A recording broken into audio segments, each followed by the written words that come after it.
Salam damai sejahtera bagi kita semuanya. Adapun tema firman Tuhan untuk pagi hari ini adalah The Man from the East, strip menghakimi dunia, strip memberikan perintah atau aba-aba perang nuklir. Kita akan membaca. Ya, sebelumnya ini suaranya kok sepertinya tidak enak gitu ya. Tolong yang bisa membantu. Kita akan membaca Yesaya 41 ayat 2 sampai 4.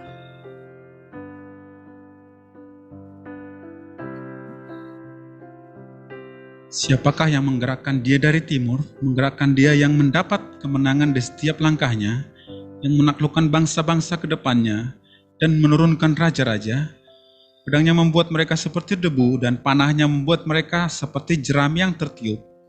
Ia mengejar mereka dan dengan selamat ia melalui jalan yang belum pernah diinjak kakinya. Siapakah yang melakukan dan mengerjakan semuanya itu? Dia yang dari dahulu memanggil bangkit keturunan-keturunan. Aku Tuhan yang terdahulu, dan bagi mereka yang terkemudian, aku tetap Dia juga. Terima kasih. Yang The Man from the East adalah tokoh pemegang rahasia akhir zaman, tokoh pelaksana keputusan Tuhan pada akhir zaman, dan Tuhan sendiri yang melakukan semuanya melalui The Man from the East tadi.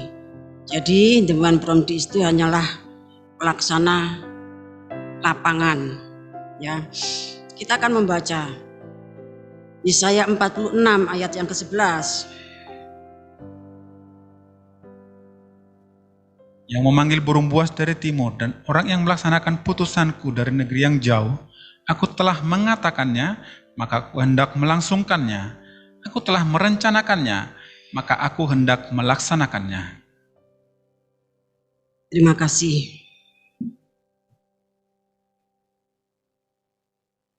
Untuk Yesaya 46 ini ayat 11 kita baca dalam bahasa Inggris ya, separuh pembacaan saja. Mari. Calling a ravenous bird from the east, the man that executed my counsel from a far country. Terima kasih. Ya, from a far country. Jadi dari negeri timur yang jauh. Timur itu dibagi dalam beberapa ya kelompok. Ada yang dikatakan timur tengah. Ya, kemudian timur dekat. Ada timur jauh. Timur jauh itu ya seperti Asia Tenggara. Ya, Asia Tenggara itu disebut timur jauh. Jadi ada timur tengah, ada timur dekat, ya, ada timur jauh. Nah, yang dimaksud di dalam kitab Nabi Yesaya itu, ya, yang jauh, negeri yang jauh, ya. Di sini dikatakan the man that executed my counsel from far country. Ya, kita akan fokus di dalam perkataan executed ini, ya, yang memanggil burung buas dari timur dan orang yang melaksanakan putusanku dari negeri yang jauh. Bahasa Inggrisnya ya, calling a ravenous bird from east, the man that executed my counsel from a far country. Ya, a far country, bukan timur tengah, bukan timur dekat, tapi timur jauh. Apa yang kasih Tuhan ya, execute ya, itu dalam bahasa Indonesianya eksekusi ya, eksekusi. Dan kalau kita membaca dalam KBBI, eksekusi itu artinya Eksekusi adalah pelaksanaan putusan hakim, khususnya hukuman mati. Ya. Jadi itulah makna burung buas dari timur. Dia tuh orang yang mendapatkan tugas untuk melakukan eksekusi. Eksekusi itu ya hakim memutuskan, kemudian ada bagian yang melaksanakan eksekusi, bukan hakim tersebut yang melaksanakan eksekusi. Ada khusus petugas eksekusi, ya. Jadi execute, kalau bahasa Indonesianya saya ulangi ya, eksekusi adalah pelaksanaan putusan hakim, khususnya hukuman mati. Ya. Itulah tugas burung buas dari timur. Ya. Kita akan membaca KPR 17 ayat 30 sampai 31.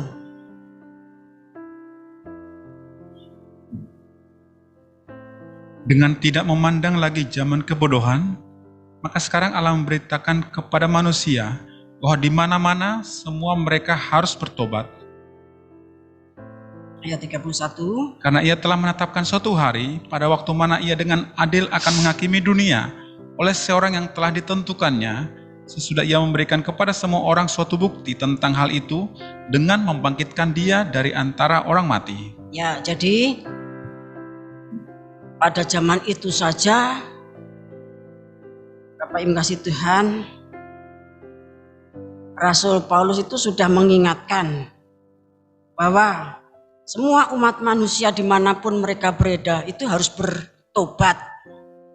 Karena Tuhan itu sudah menetapkan suatu hari. Hari itu adalah hari penghakiman. Hari penghakiman dunia. Yang akan dilaksanakan oleh seorang yang telah ditentukannya. Sesudah ia memberikan pada semua orang suatu bukti tentang hal itu dengan membangkitkan dia dari antara orang mati. Pertama-tama ini tentu menunjuk kepada kebangkitan Tuhan Yesus Kristus. Tapi selanjutnya ini menunjuk kepada kegenapan Wahyu pasal 10. Kalau bukti nanti itu sudah terlaksana, Wahyu pasal 10 itu sudah digenapi, maka seorang yang ditetapkan untuk menghakimi dunia, melaksanakan eksekusi yang diputuskan oleh hakim, yaitu secara khusus tentang hukuman mati. Bapak Ibu yang dikasih Tuhan, mungkin orang berpikir atau membatin, masa iya manusia kok diberi kuasa seperti itu? Kita akan membaca 1 Korintus pasal 6 ayat 2 dan 3. Atau tidak tahukah kamu bahwa orang-orang kudus akan menghakimi dunia? Dan jika penghakiman dunia berada dalam tangan kamu, tidakkah kamu sanggup untuk mengurus perkara-perkara yang tidak berarti? Tidak tahukah kamu bahwa kita akan menghakimi malaikat-malaikat? Jadi apalagi perkara-perkara biasa dalam hidup kita sehari-hari. Ya, apa kamu tidak tahu ya bahwa orang kudus itu akan menghakimi dunia? Bahkan orang kudus itu akan menghakimi malaikat-malaikat. Nah, oleh sebab itu, karena begitu besar kewenangan yang dipercayakan kepada orang kudus, Bapak Ibu kasih Tuhan, kita harus mampu mengatasi perkara sehari-hari yang perkara kecil-kecil. Kalau perkara kecil-kecil tidak mampu mengatasi, ya tentunya tidak diperhitungkan untuk menjadi hakim, menghakimi dunia pada akhir zaman. Tidak diperhitungkan untuk menjadi hakim atas para malaikat. Bapak yang kasih Tuhan. Dan itu nanti akan dipimpin oleh the man from the east, seorang yang sudah ditentukan oleh Tuhan.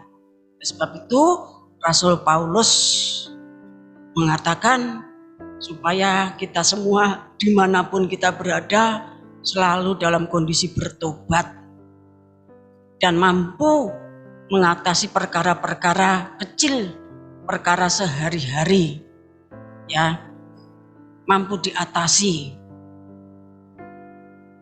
Kita akan membaca Wahyu pasal yang ke-19. Kita baca ayat 11 sampai 16 dulu. Firman Allah, lalu aku melihat surga terbuka, sesungguhnya ada seekor kuda putih, dan ia yang menungganginya bernama Yang Setia dan Yang Benar, yang menghakimi dan berperang dengan adil. Nah, jadi yang menghakimi itu penunggang kuda putih. Itu tentu menunjuk kepada Tuhan Yesus Kristus. Terus, Dan matanya bagaikan nyala api, dan di atas kepalanya terdapat banyak mahkota, dan padanya ada tertulis suatu nama yang tidak diketahui seorang pun kecuali ia sendiri. Dan ia memakai jubah yang telah dicelup dalam darah, dan namanya ialah Firman Allah. ya, jadi yang datang itu namanya Firman Allah. Kalau Yohanes 1, ya, Injil Yohanes 1 mengatakan Firman itu telah menjadi daging. Firman itu telah menjadi manusia. Namanya Tuhan Yesus Kristus. Terus, Dan semua pasukan yang di surga mengikuti dia. Mereka menunggang kuda putih dan memakai lenan halus yang putih bersih. Dan dari mulutnya keluarlah sebilah pedang tajam yang akan memukul segala bangsa. Dan ia akan mengembalakan mereka dengan gada besi. Dan ia akan memeras anggur dalam kilangan anggur, yaitu kegeraman murka Allah yang Maha Kuasa. Dan pada jubahnya dan pahanya tertulis suatu nama, yaitu Raja segala raja dan Tuan di atas segala tuan. ya, jadi penghakiman itu haknya Tuhan. Ya, penghakiman itu haknya Firman Allah. Kita baca Injil Yohanes 12 ayat 48.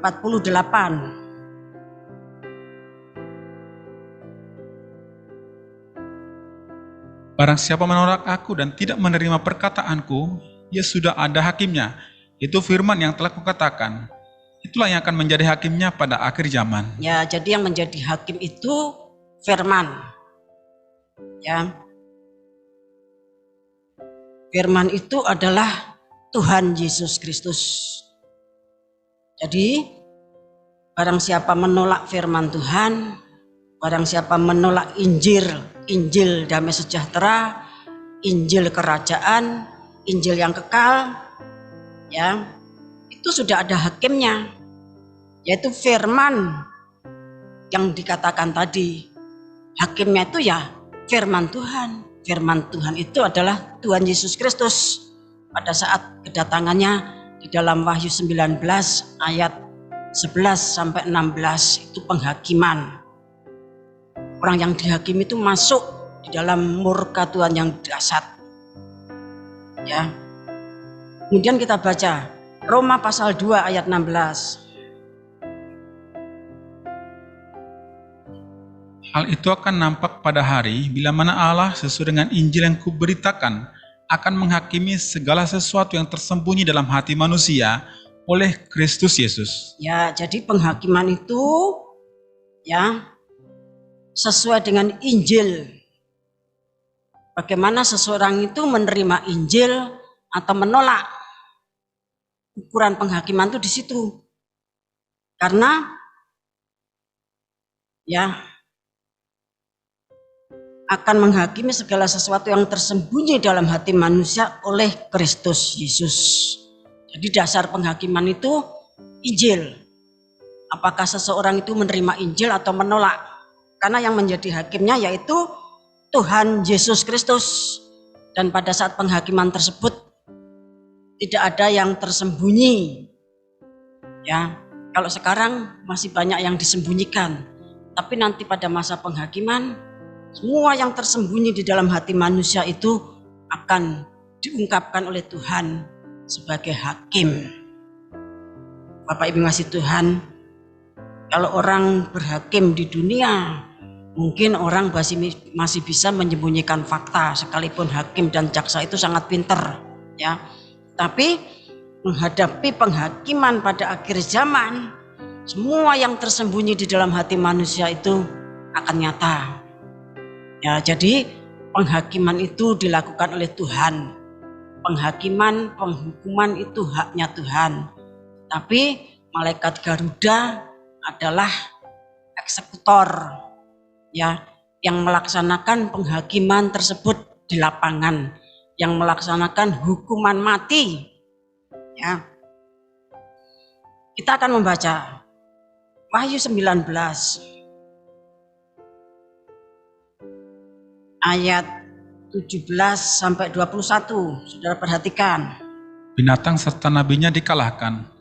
Lalu aku melihat seorang malaikat berdiri dalam matahari, dan ia berseru dengan suara nyaring kepada semua burung yang terbang di tengah langit, katanya, marilah ke sini dan berkumpullah untuk turut dalam perjamuan Allah, perjamuan yang besar. Supaya kamu makan daging semua raja, dan daging semua panglima, dan daging semua pahlawan, dan daging semua kuda, dan daging semua penunggangnya, dan daging semua orang, baik yang merdeka maupun hamba, baik yang kecil maupun yang besar. Aku melihat binatang itu dan raja-raja di bumi serta tentara-tentara mereka telah berkumpul untuk melakukan peperangan melawan penunggang kuda itu dan tentaranya. Maka tertangkaplah binatang itu dan bersama-sama dengan dia, nabi palsu, yang telah mengadakan tanda-tanda di depan matanya. Dan dengan demikian ia menyesatkan mereka yang telah menerima tanda dari binatang itu dan yang telah menyembah patungnya. Keduanya dilemparkan hidup-hidup ke dalam lautan api yang menyala-nyala oleh belerang. Dan semua orang lain dibunuh dengan pedang yang keluar dari mulut penunggang kuda itu. Dan semua burung kenyang oleh daging mereka. Terima kasih. Tadi kita membaca, ya, saya baca ulang. Lalu aku melihat seorang malaikat berdiri di dalam matahari. Ya, jadi malaikat Garuda, Satrio Piningit, atau malaikat Sang Surya, atau the man from the east, itu berdiri di dalam matahari. Ya, berdiri di dalam matahari. Tentunya ini ada makrifatnya, ya, yang masih dirahasiakan.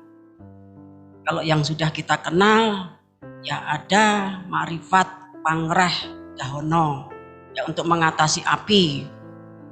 Ya, ada makrifat untuk nyirep api yang menyala-nyala. Tapi ini bukan lagi api, ini berdiri di dalam matahari. Ya. Kemudian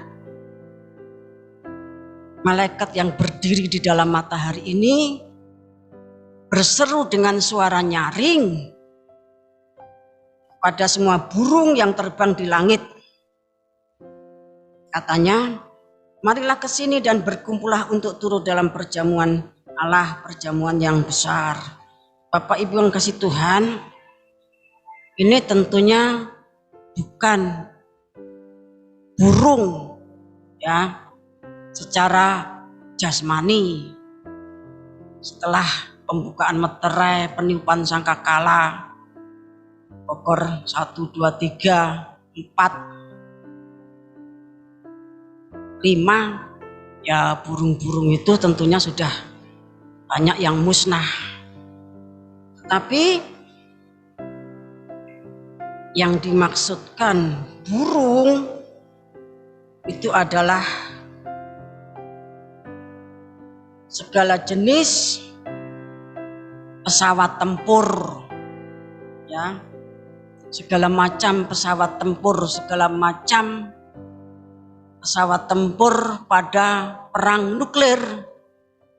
Jadi di sini Bapak Ibu kasih Tuhan, mengapa the man from the east itu disebut sebagai burung buas dari timur? Karena tugasnya suatu saat itu mengumumkan suatu perjamuan Allah, suatu perjamuan yang besar, di mana terjadi pesta burung.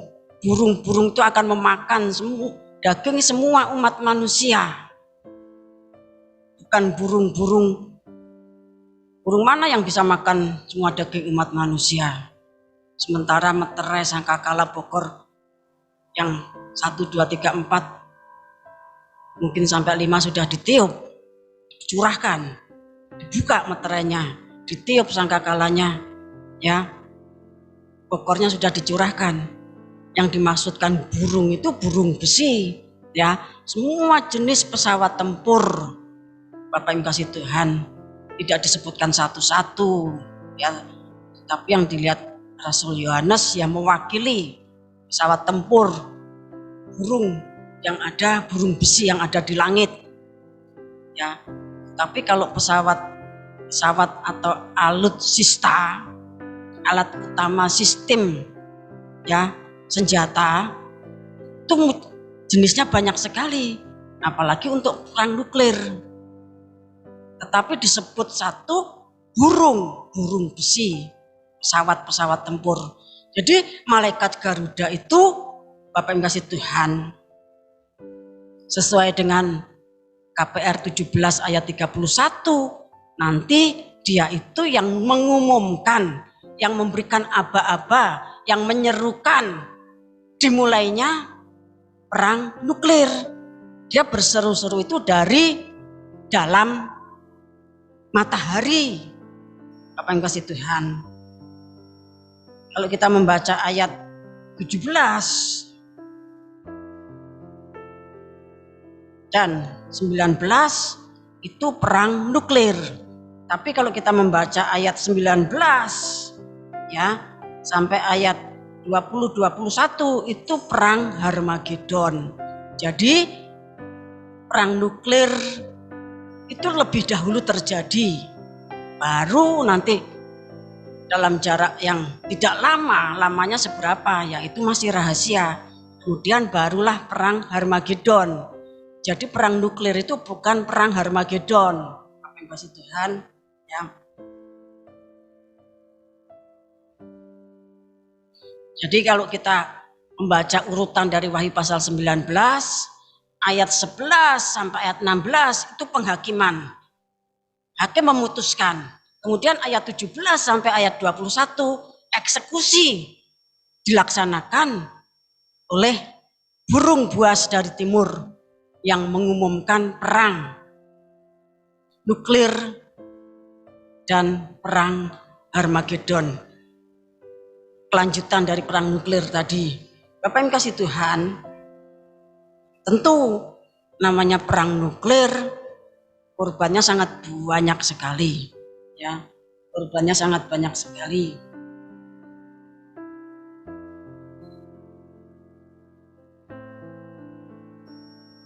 Kita akan membaca Yehezkiel pasal 39.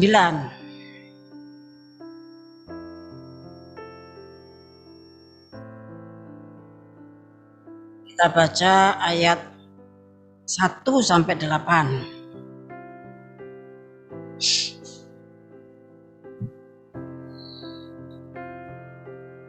Nubuat melawan Mesir dan Fir'aun. Pada tahun ke-10 dalam bulan yang ke-10 pada tanggal 12. Itu Yehezkiel pasal berapa? 29. 39. Ya, terus ayat 1 sampai 8. Dan engkau anak manusia, bernubuatlah melawan Gog dan katakanlah, bila firman Tuhan Allah, lihat aku akan menjadi lawanmu, hai Gog, Raja Agung negeri Mesek dan Tubal.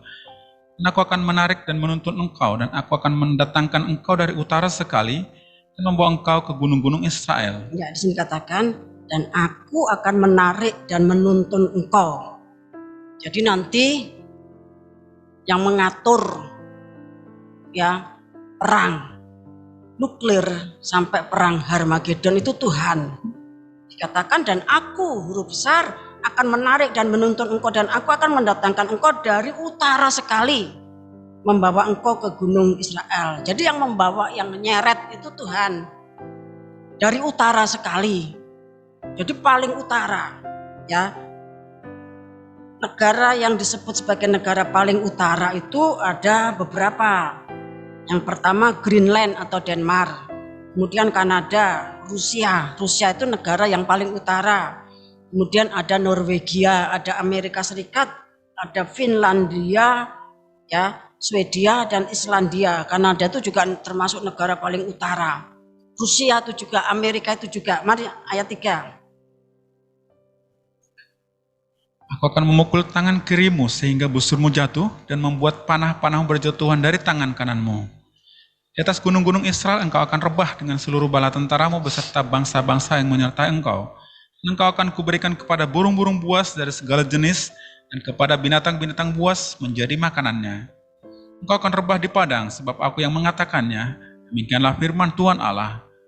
Mendatangkan api ke atas Magog dan ke atas orang-orang yang diam di daerah pesisir dengan aman tenteram. Mereka akan mengetahui bahwa akulah Tuhan.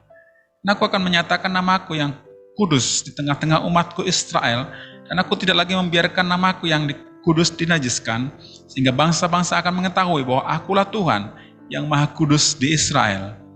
Sungguh pasti datang dan terjadi, yaitu hari yang sudah kufirmankan. Ya, sungguh ya pasti terjadi, yaitu hari yang sudah difirmankan oleh Tuhan, hari yang sudah ditetapkan oleh Tuhan. Hari apa itu? Yaitu hari diserukannya, diperintahkannya apa-apa perang nuklir.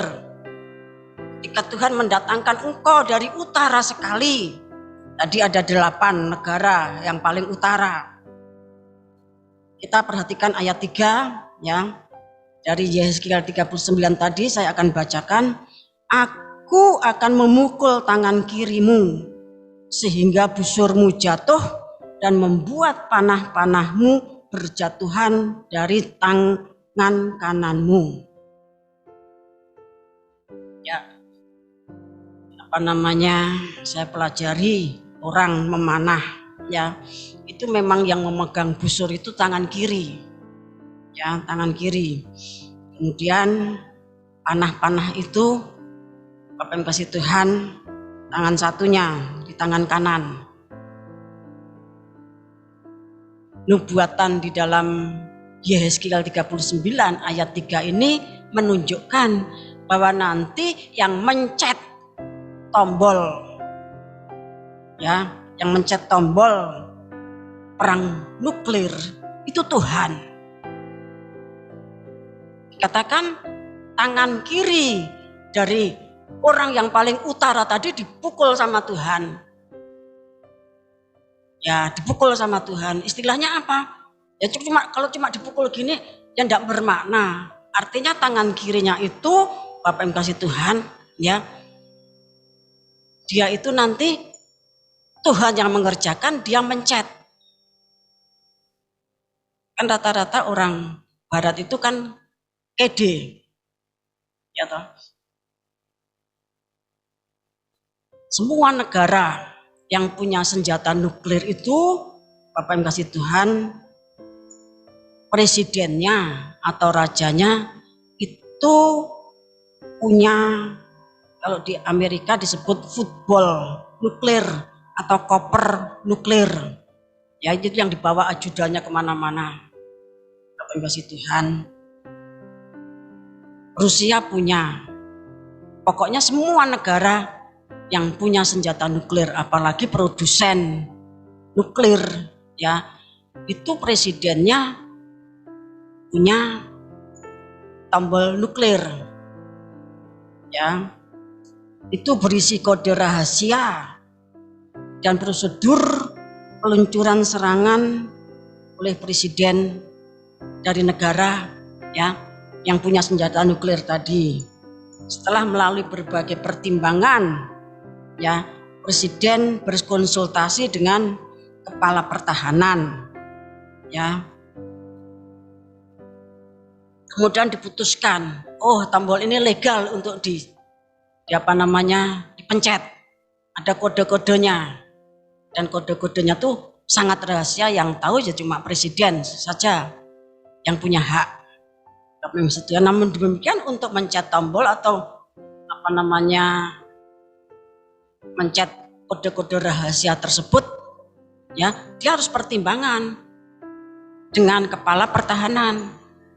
Kalau dipertimbangkan, oh memang harus dipencet ya, maka dipencet. Tapi kalau presiden karepen dhewe ilegal, hukum perang tidak mengizinkan ya tombol nuklir tersebut dipencet secara ilegal, mungkin ngamuk karepen dhewe gitu. Tapi kalau itu pun bisa terjadi yang kasih Tuhan, di Rusia Putin itu punya, di Amerika presiden punya, di Korea punya, di Israel dan di mana-mana negara-negara yang punya senjata nuklir itu punya tombol rahasia. Namun demikian, di dalam Yeskiel 39 ayat 3 tadi, untuk terjadinya perang nuklir itu bukan di tangan manusia. Nasib manusia miliaran dan nasib bumi itu Tuhan yang menentukan, Tuhan Sang Pencipta yang menentukan. Ya. Tuhan Sang Pencipta yang menentukan.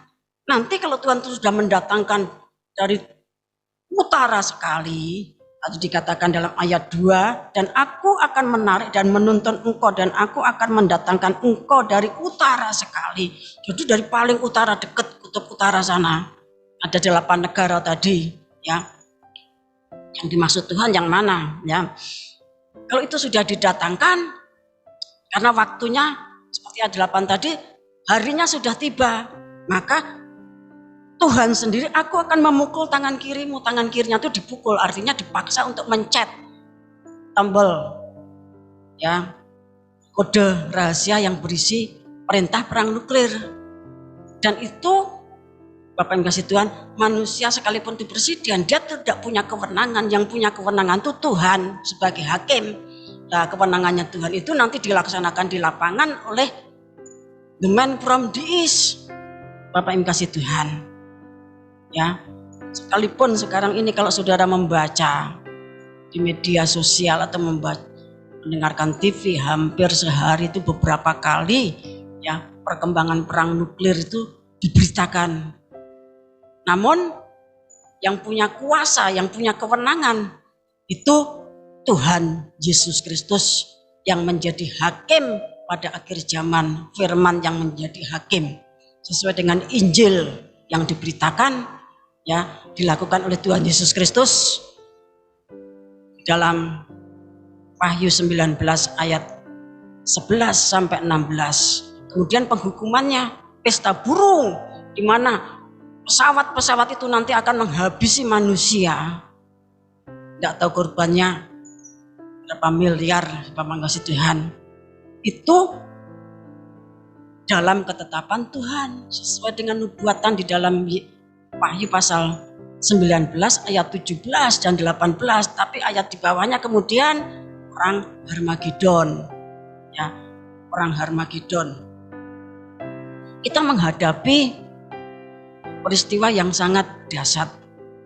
Dengan cara tersebutlah, ya, pamungkas itu dilaksanakan. Yang kasih Tuhan, pamungkas itu dilaksanakan. Kita akan lanjutkan. Yeskiel pasal yang 39 ayat ke-11.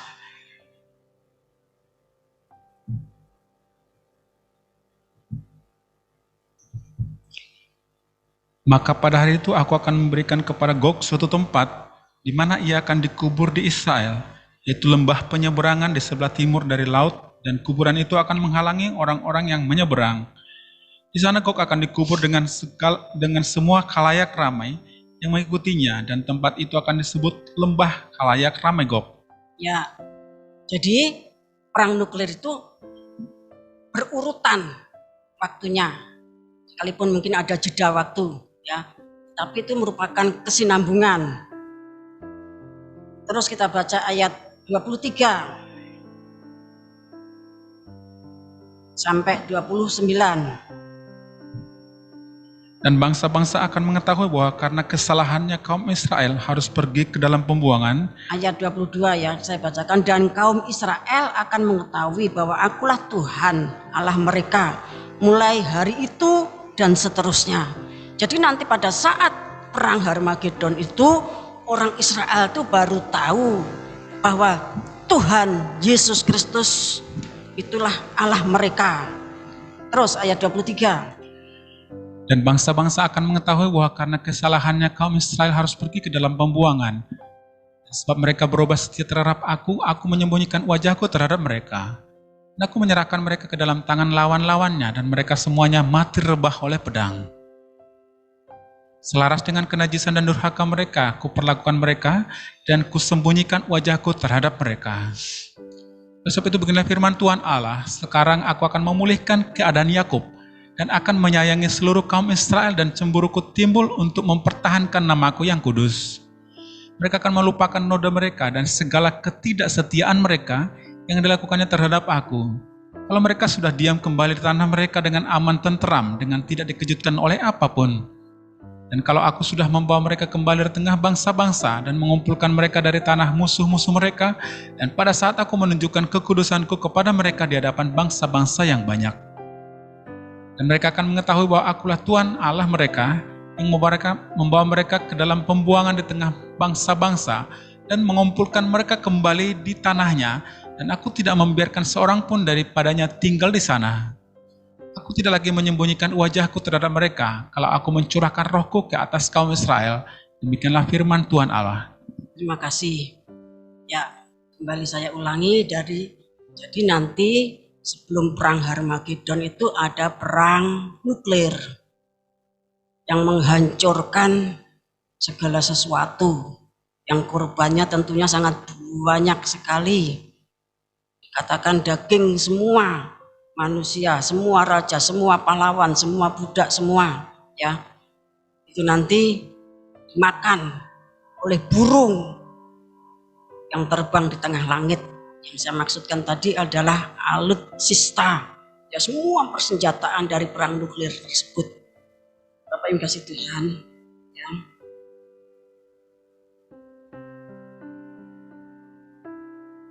Jadi urut-urutannya jelas, ya. Setelah penghakiman Wahyu 19 ayat 11 sampai 16 diputuskan, ya firman Allah menghakimi dan Tuhan murka, maka pelaksana keputusan Tuhan, ya eksekutor itu bekerja mengumumkan perang nuklir dari dalam matahari supaya semua burung tengah langit itu makan, terjadi pesta besar-besaran. Kemudian setelah itu perang Harmagedon, ya, di mana nabi palsu dan antikris ditangkap hidup-hidup dan dimasukkan ke neraka.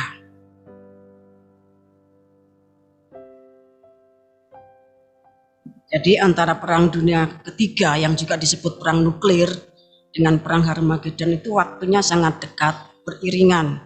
Dahsyatnya perang nuklir itu semua persenjataan terpakai, hancur, alat utama sistem senjata dunia itu semuanya nanti hancur. Nah, terus gimana perang Harmagedon? Tuhan sudah menubuatkan. Mari kita baca Yoel pasal 3.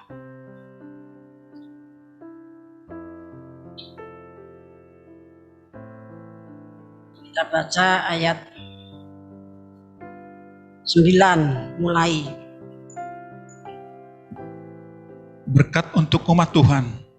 Maklumkanlah hal ini di antara bangsa-bangsa, bersiaplah untuk peperangan, gerakkanlah para pahlawan, suruhlah semua prajurit tampil dan maju. Nah, dikatakan gerakkanlah para pahlawan, bersiaplah untuk peperangan. Gerakkanlah para pahlawan, suruhlah semua prajurit tampil dan maju. Nah, setelah persiapan peperangan apa yang dilakukan? Ayat 10. Empala mata bajakmu menjadi pedang dan pisau-pisau pemangkasmu menjadi tombak. Baiklah orang yang tidak berdaya berkata, aku ini pahlawan. Ya, Tuhan katakan, ya, semuanya siap perang. Tapi sebelumnya mereka harus menempa mata bajaknya untuk menjadi pedang. Kemudian pisau-pisau, ya, pisau-pisau itu Bapak yang kasih Tuhan, pisau dapur, mungkin pisau di meja makan, pokoknya segala macam pisau, ya, itu dibuat menjadi tombak. Maknanya apa? Bapak yang kasih Tuhan, karena alutsista, ya, dunia itu sudah habis hancur saat perang nuklir, sehingga perang Harmagedon itu nanti akan terjadi seperti perang purba, perang zaman purba, perang tradisional, ya, memakai pedang, tombak, batu, kayu, pentung, panah, ketapel, dan lain-lain. 3 kali Tuhan itu menyatakan di dalam Dewan Musyawarah Tuhan. Bahkan baru beberapa hari yang lalu mengatakan nanti ya perang nuklir itu akan terjadi sekitar tahun sekian. Rahasia ya. Tidak sampai tahun sekian. Nanti kemudian semua senjata itu hancur habis pada saat perang nuklir. Nah, perang Harmagedon itu nanti ya akan menjadi perang zaman kuno, perang tradisional. Kalau Daud dulu pakai ketapel, ya, pakai tombak, kapan kasih Tuhan, pakai panah, pakai pentung, batu, ya, pakai umban itu.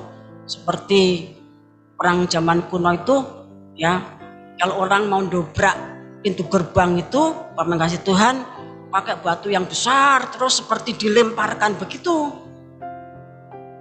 dengan alat tradisional.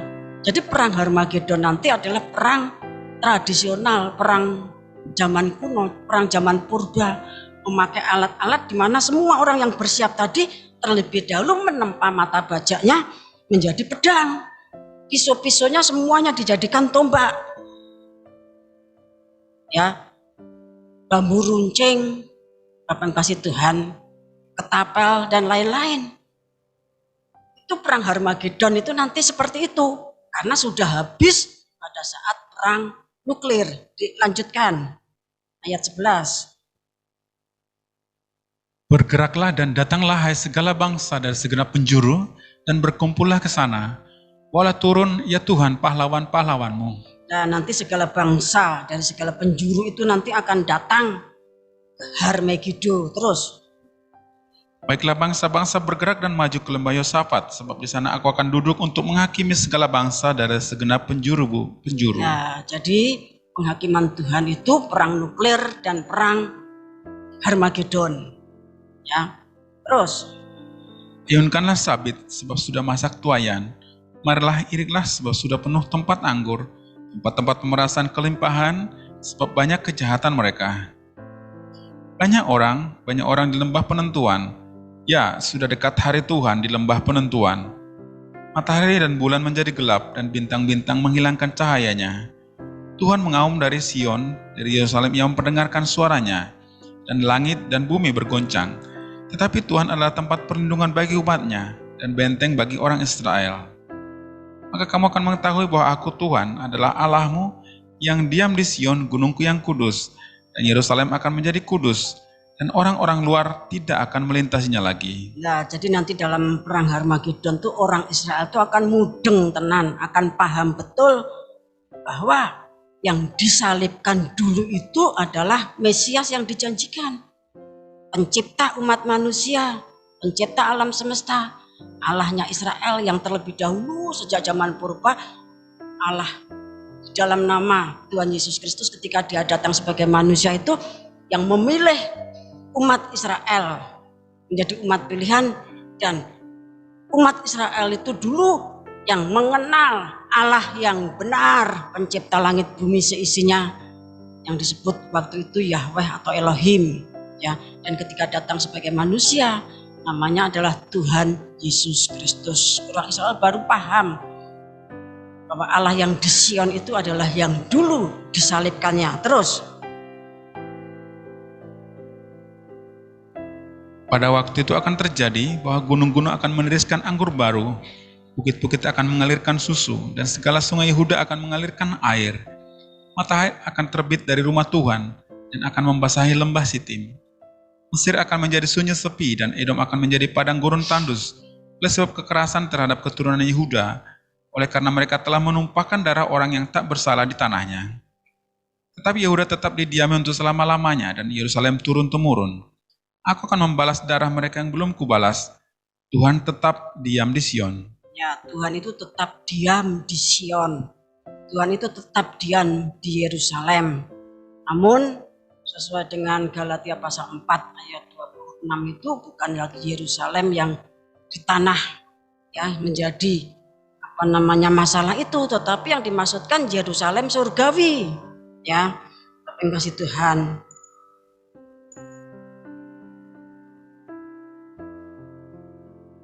Kita akan membaca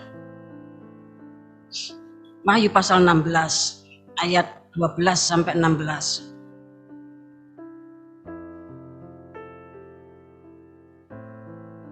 Dan malaikat yang keenam menumpahkan cawannya ke atas sungai yang besar, sungai Efrat, lalu keringlah airnya, supaya siaplah jalan bagi raja-raja yang datang dari sebelah timur.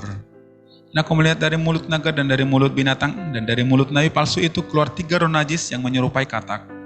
Itulah roh-roh setan yang mengadakan perbuatan-perbuatan ajaib, dan mereka pergi mendapatkan raja-raja di seluruh dunia untuk mengumpulkan mereka guna peperangan pada hari besar, yaitu hari Allah yang Maha Kuasa. Lihatlah aku datang seperti pencuri, berbagai lidi yang berjaga-jaga dan memperhatikan pakaiannya supaya jangan berjalan dengan telanjang dan jangan kelihatan kemaluannya. Lalu mengumpulkan mereka di tempat yang dalam bahasa Ibrani disebut Harmagedon. Ya, perang Harmagedon itu merupakan pencurahan Bogor ke-6. Ya, pencurahan Bogor ke-6 itu wujudnya perang Harmagedon.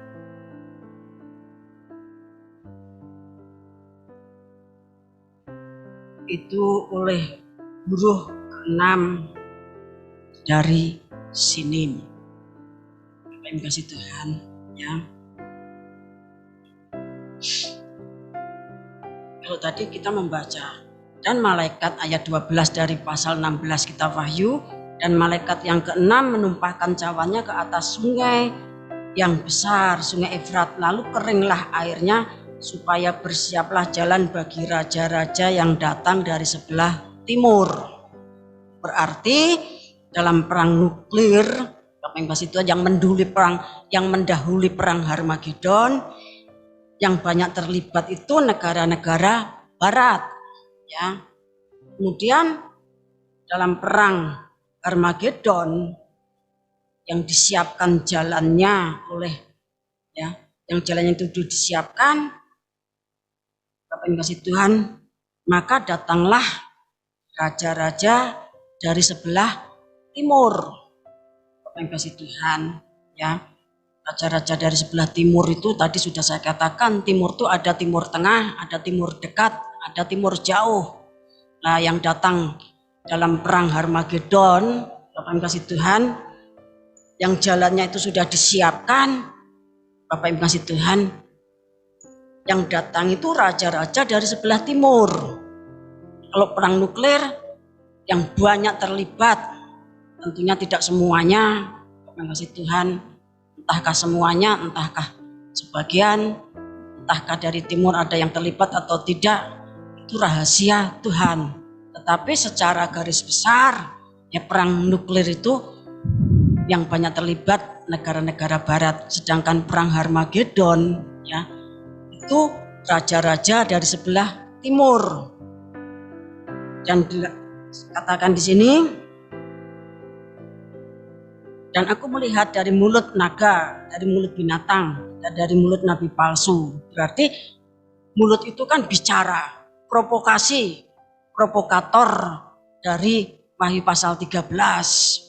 Binatang yang memikul perempuan sundal Babel kalau Wahyu 17.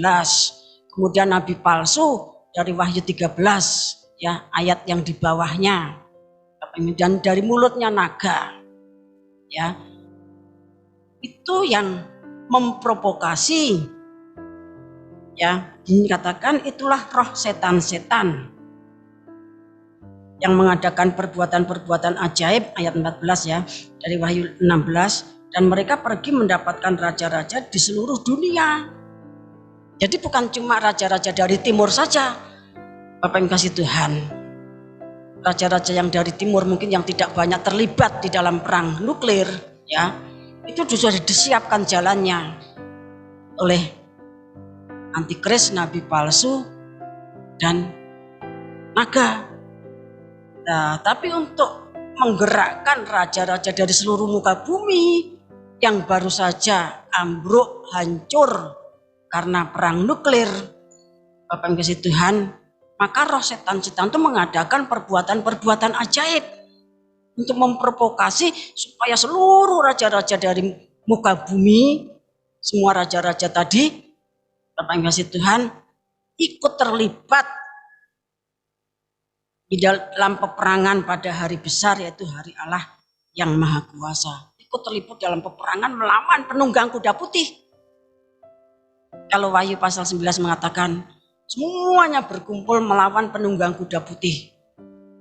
Bapak yang kasih Tuhan, ya. Jadi semua raja-raja dari timur terlibat. Kemudian semua raja-raja seluruh muka bumi, barat, Bapak yang kasih Tuhan, dan yang lain-lainnya yang sudah hancur-hancuran tetap disuruh perang semuanya.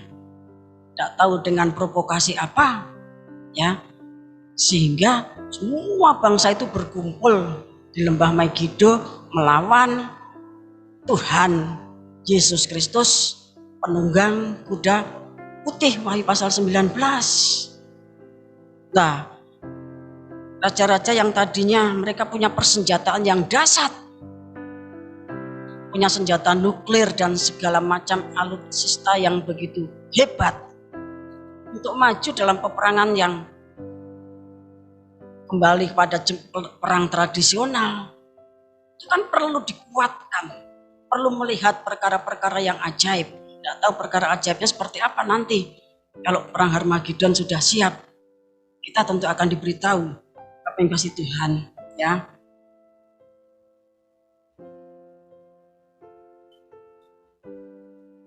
Kita akan membaca Wahyu 19 ayat 19 sampai 21.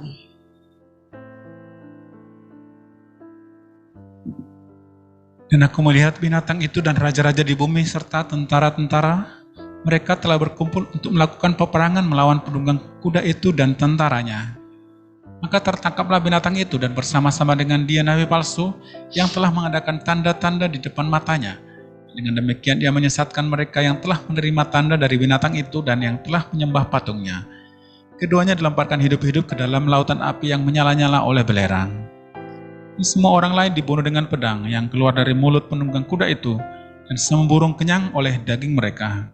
Ya, jadi perang Harmagedon itu memang, ya, dipromotori, ya, yang menjadi dalangnya itu antikris, nabi palsu, dan naga, roh setan-setan yang membuka jalan semua raja-raja dari timur, yang memprovokasi dan membawa semua raja di muka bumi untuk berperang melawan penunggang kuda, yaitu Tuhan Yesus Kristus. Bapak yang kasih Tuhan, ini merupakan puncak permusuhan dan peperangan dari Kejadian pasal 3 ayat 15. Ya, mana bunyinya, aku akan mengadakan permusuhan antara engkau dan perempuan ini, antara keturunanmu dan keturunannya. Keturunannya akan meremukkan kepalamu dan engkau akan meremukkan tumitnya. Jadi peperangan itu, permusuhan itu terus. Penunggang kuda putih itu kan merupakan keturunan dari perempuan. Tuhan Yesus itu kan keturunan dari perempuan yang dijanjikan. Ya, nah, ketika kalau manusia mungkin tidak punya pemikiran seperti itu, tetapi antikris, nabi palsu, dan setan-setan itu ngerti penunggang kuda putih yang memimpin penghakiman pada akhir zaman yang namanya firman Allah. Itu siapa? Oh, itu musuhku sejak zaman kitab Kejadian pasal 3 ayat 15. Maka diprovokasinya semua raja-raja dari timur dan semua raja-raja di bumi untuk berperang melawan penunggang kuda putih tadi. Ya. Wahyu pasal 19 dan semua pasukan yang dari surga. Bapak yang kasih Tuhan.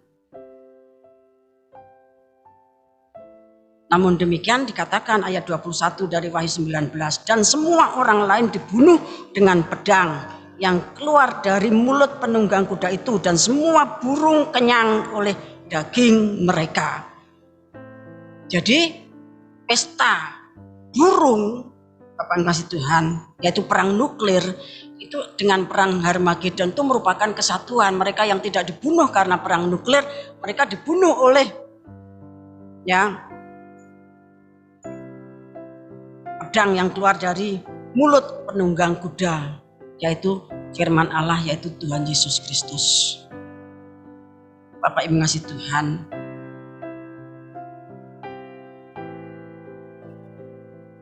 namun demikian perlu diingat bahwa perang nuklir itu nanti terjadi setelah Wahyu pasal 10 digenapi.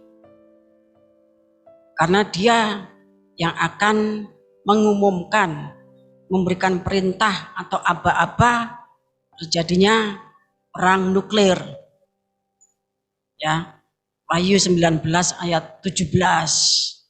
Kemudian Yeskiel 39 ayat 3, Tuhan sendiri yang memukul tangan kiri dari orang yang dipanggil dari paling utara, negeri paling utara. Tuhan yang memukul, Tuhan sendiri yang mencet tombol perang nuklir. Tuhan kasih Tuhan. Sehingga urut-urutannya adalah sebagai berikut. Ini garis besar. Yang pertama-tama itu terjadi adalah Wahyu pasal 10 ayat 1 sampai 11. Datangnya the man from the east, atau burung buas dari timur. Dia disebut burung buas dari timur, berdiri dalam matahari dan mengumumkan perang nuklir, di mana burung besi itu nanti akan memakan banyak korban manusia. Burung besi tadi alutsista perang nuklir. Setelah Wahyu pasal 10 barulah penginjilan internasional. Kemudian setelah penginjilan internasional Wahyu 14 ayat 6, kemudian pemeteraian Israel. Wahyu 7 ayat 1 sampai 8. Baru setelah itu maka perang nuklir. Dan setelah itu perang Harmagedon. Nanti kalau Wahyu pasal 10 itu sudah digenapi, Tuhan, kita akan mendapatkan agenda kiamat. Jadi urut-urutan, kita akan mendapatkan agenda kiamat itu lebih akurat dan lebih terperinci. Seperti kita mendapatkan agenda MP3, nanti yang pertama ini, kedua ini, ketiga ini.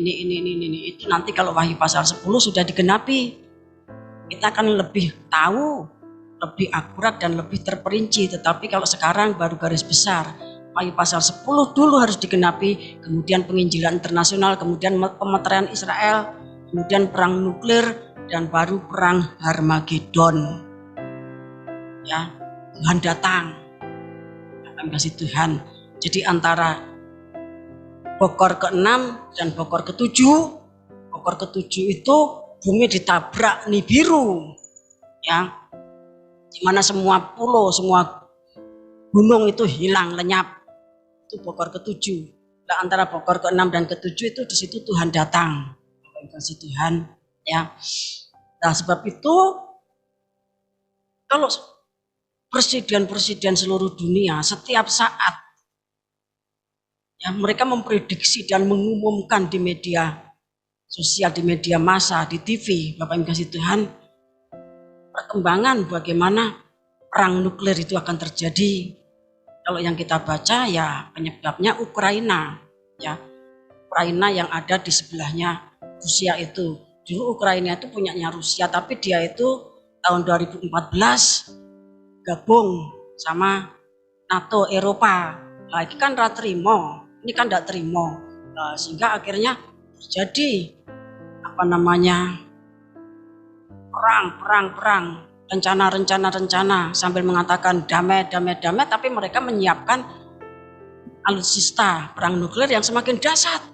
Itu sudah dimulai tahun 2014 dan sekarang sudah tahun 2022, berarti mereka itu sudah tegang selama kurang lebih 8 tahun.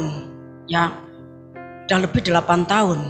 Nah, nanti baru menunggu Wahyu pasal 10, Bapak yang kasih Tuhan, kita melakukan kegerakan penginjilan internasional, pemeteraian Israel, baru nanti perang nuklir dan perang Harmagedon. Berarti waktunya itu sudah sangat dekat. Di dalam zaman kita semuanya itu nanti akan terjadi. Oleh sebab itu Rasul Paulus jauh-jauh hari sudah memperingatkan supaya semua umat manusia dimanapun berada bertobat. Ya, kita akan membaca Mazmur 91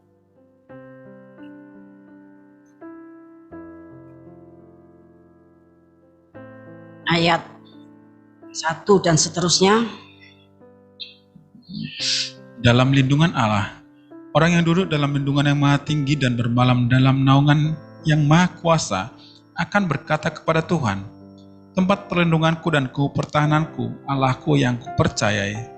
Sungguh Dialah yang akan melepaskan engkau dari jerat penangkap burung, dari penyakit sampar yang busuk. Dengan kepakaiannya akan menudungi engkau, di bawah sayapnya engkau akan berlindung. Kesetiaannya ialah perisai dan pagar tembok. Engkau tak usah takut terhadap kedahsyatan malam, terhadap panah yang terbang di waktu siang, terhadap penyakit sampar yang berjalan di dalam gelap, terhadap penyakit menular yang mengamuk di waktu petang. Walau 1.000 orang rebah di sisimu dan 10.000 di sebelah kananmu, tetapi itu tidak akan menimpamu. Engkau hanya menontonnya dengan matamu sendiri dan melihat pembalasan terhadap orang-orang fasik. Sebab Tuhan ialah tempat perlindunganmu, dan yang maha tinggi telah kau buat tempat perteduhanmu. Malapetaka tidak akan menimpa kamu, dan tulah tidak akan mendekat kepada kemahmu. Sebab malaikat-malaikatnya akan diperintahkannya kepadamu untuk menjaga engkau di segala jalanmu. Mereka akan menatang engkau di atas tangannya, supaya kakimu jangan terantuk kepada batu. Terima kasih. Dahsyat apapun peristiwa yang menimpa bumi kita ini, sampai pun nanti 1.000 rebah di sebelah kiri, 10 rebah, 10.000 atau selaksa di sebelah kanan kita hanya berjalan dan menonton. Karena apa? Karena kita orang yang suka berlindung di dalam lindungan Tuhan, orang yang suka menyembah, berdoa, bermeditasi, dan bermakrifat. Orang yang bermakrifat itu orang yang dilayani oleh para malaikat. Malaikat itu nanti yang akan menolong kita. Karena malaikat itu punya tugas ya, melayani orang yang harus diselamatkan. Ibrani pasal 1 ayat 7 dan 14 mengatakan demikian. Lah kalau kita ini adalah orang yang harus diselamatkan, maka kita dilayani malaikat. Tuhan akan memerintahkan malaikatnya untuk menatang kita sehingga kita tidak terkena malapetaka tadi. Ini bahasa Mazmur 91. Kalau bahasa orang Israel di Mesir, ya 10 tulah itu terjadi, maka orang yang diam di Gosen, di padang penggembalaan, dan mentaati perintahnya Musa dan Harun, Bapak yang kasih Tuhan, dia tidak terkena 10 tulah. Kecuali orangnya keras kepala, ngeyel, dikandani ranurut, Bapak yang kasih Tuhan, ya dia terkena tulah bersama-sama orang Mesir. Ya, kita akan melihat juga Yoel pasal 2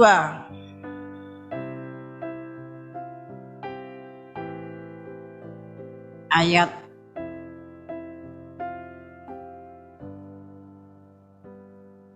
kita baca ayat 28 sampai 32 ya, tapi menyingkat waktu kita baca ayat 32. Nanti saudara baca sendiri di rumah. Yoel 2 ayat 32. Dan barang siapa yang berseru kepada nama Tuhan akan diselamatkan. Sebab di Gunung Sion dan di Yerusalem akan ada keselamatan, seperti yang telah difirmankan Tuhan. Dan setiap orang yang dipanggil Tuhan akan termasuk orang-orang yang terlepas. Lanjutkan. KPR 2 ayat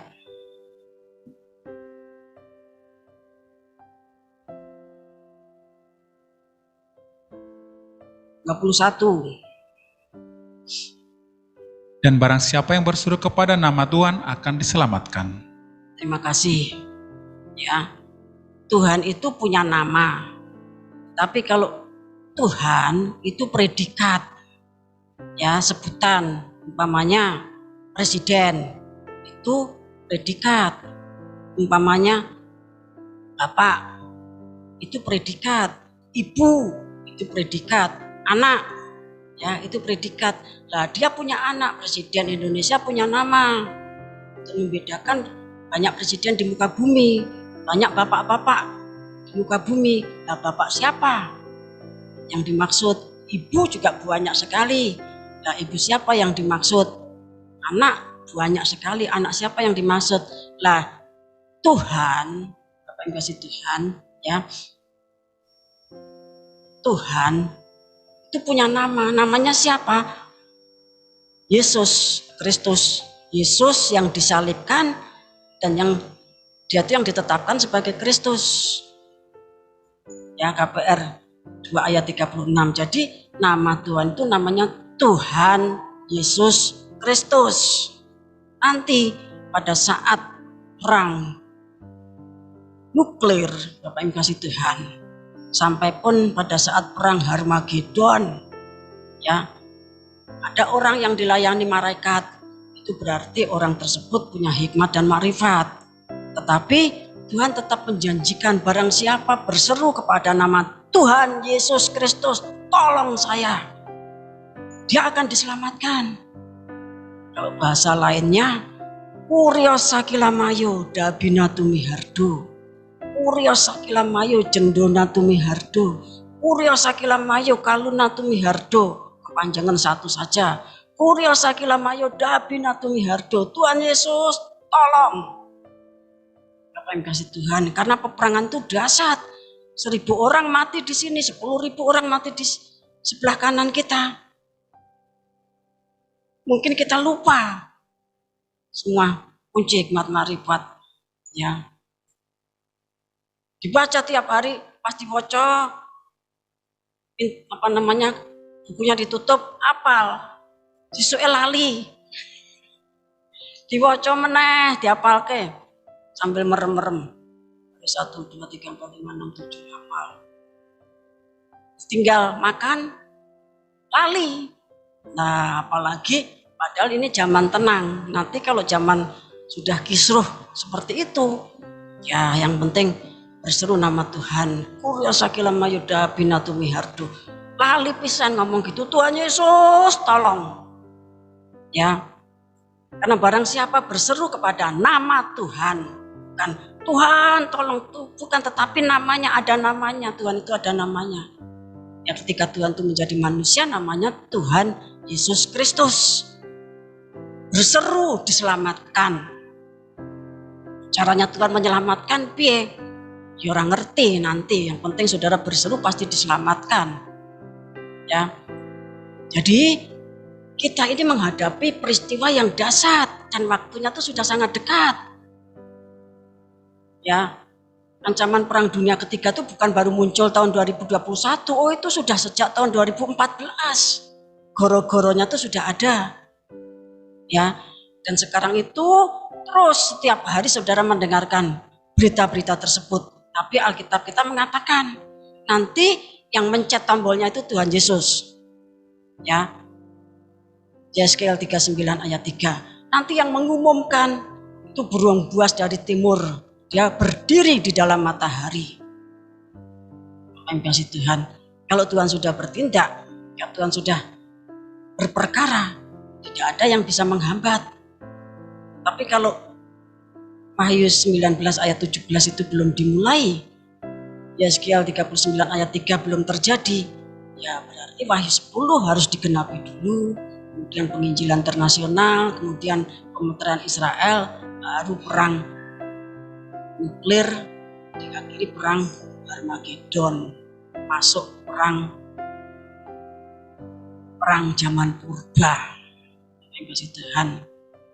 Semoga Roh Kudus menerangi dan semakin memperjelas semuanya dan membuat kita semuanya semakin berjaga-jaga, bersiap-siap, betul-betul mengaplikasikan Mazmur 91 itu dengan sungguh-sungguh.